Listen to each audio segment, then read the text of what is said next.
Okay, my name is Elliot Simpson. I'm an aviation accident investigator with the NTSB, spelling ELIOTTSIMPSON. Dan Baker is actually going to be the investigator in charge. He's en route now, should be here early evening. Spelling of his name is Daniel Baker, B-A-K-E-R.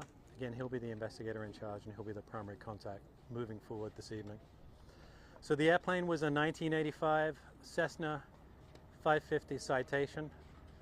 Registration number November 666 Delta Sierra. It departed Teterboro last night about 11:15 p.m. It made a fuel stop in Wichita and then was inbound, we presume, based on the flight path for landing into Montgomery Field, runway 28 right. It struck power lines about 2 miles southeast of the airport, then collided with a house. We have an unknown number of occupants on board and an unknown number of fatalities on board the airplane. No fatalities on the ground. We do have a few ground injuries. It's been a multi-agency response. The NTSB is sending 8 investigators en route, should be here later this evening, along with representatives from Williams, who are the engine manufacturer, and Textron, who are the airframe manufacturer. We plan on spending today, tonight, and all of tomorrow on scene, documenting the accident site, and then plan on recovering the airplane to a secure location on Saturday. There should be a preliminary report on our website in about 2 weeks. That's ntsb.gov, and then the final report generally takes 12 to 18 months. We're asking that, although we know it was early in the morning when the accident happened, about 3:45, we're asking that if there are any witnesses or people who might have video that might have captured some of the accident sequence, they reach out to us at witness@ntsb.gov, and then any updates for press briefings will be on Twitter, and that'll be NTSB_newsroom. So I can answer a few questions. We have very limited information right now, but I'll try and do my best. And when I ask you, if you could just tell me your affiliation and your name. Yep, Matthew Cedar, Fox, Los Angeles. Was the weather system at the airport working at the time of the crash? It's unknown at very early stage right now. It's unknown, but as you know, there's fairly foggy weather conditions, but we haven't got that far yet. Was the tower closed at the time? I believe it was. I believe it would have been closed at 3:45 in the morning, yes. Fairly normal for a small airport like this to be closed. Generally, they're open between 6 or 7 in the morning and 8 at night. So it's too early for right now. We don't have any information on whether they were on an IFR flight plan or a VFR flight plan, so I'm sorry I don't have that information.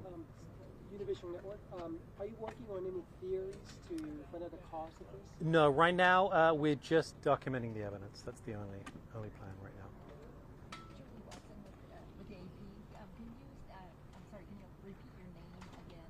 Yeah, Elliot Simpson with the NTSB. Okay, great. And can you also tell us a little bit more about what you know as far as hitting the homes? It hit one home or how many? It struck one home, and then quite a fair number of automobiles then caught fire afterwards.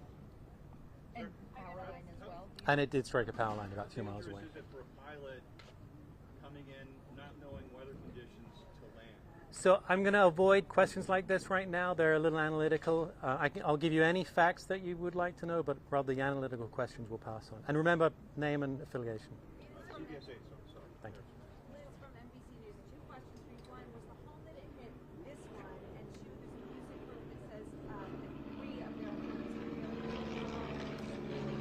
employees. No, we don't have any full identification on the total number of fatalities right now. Again, no, we don't. We haven't ID'd it. That is the home, and the power lines are about 2 miles away. Yep. Is the power line impact what you think brought the plane down, or do you think it was already in a downward trajectory? Again, too early to say. There are fragments of the airplane underneath the power lines. It looked like there was a wing over there on the street. Can you confirm that? There is there is. It flipped the power line or the light post and the wing came off? Presumably, yes. Yeah. Okay. Was there any call from the pilot before the... We haven't listened to the audio yet. We'll know a lot more later this evening. Does this plane have a black box? Can you confirm that you said that there's still an unknown number of passengers on board? Unknown, yeah.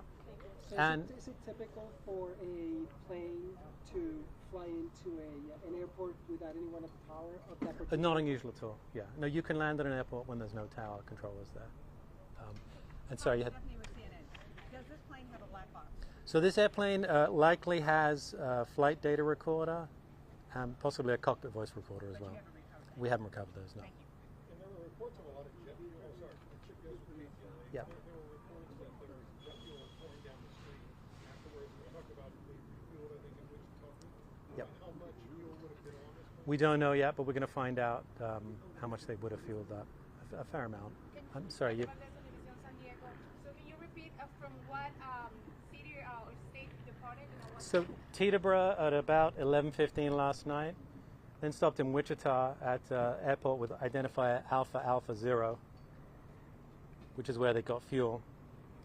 But the initial departure was from Teterboro. Do we know passengers? No. Excuse me. Yeah.